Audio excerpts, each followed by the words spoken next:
বিয়ে একটা করে বাপ মার সাথে তার সংসারে ধরা দিয়ে আপনি চলে গেছেন বিদেশ, কেন? টাকা কামাই করতে।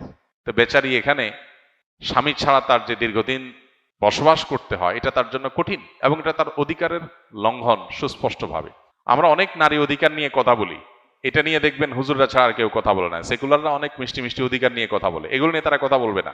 কিন্তু ফিকহের আম উসুল বা একেবারে মৌলিক যে নীতিমালা আছে সেটার আলোকে যে কোনো আলেমী আপনাকে বলবে 4 মাসে বেশি স্ত্রী থেকে দূরে থাকতে হলে, স্ত্রী যদি বলেন ঠিক আছে আমাদের সংসারের উন্নতির জন্য আপনি কষ্ট করে বিদেশে থাকবেন, আমি সহ্য করব, সবর করব, থাকতে পারেন। কিন্তু 15-20 বছর হয়ে যাবে, এরপরেও আপনি আসবেন না, হ্যাঁ, আপনার টাকার চাহিদার কোনো শেষ হবে না, আসছি আসছি করে ঘুরাবেন, এটা অনুচিত। আবার অনেক ক্ষেত্রে উল্টাটা হয়, স্বামী আসতে চায়, স্ত্রী বলে আরে দেশে এসে কি করবা, ওখানেই থাকো, মাঝে মধ্যে আসলা একটু। উল্টাটাও ঘটে, সেটাও স্বামীর প্রতি অবিচার এবং অন্যায়।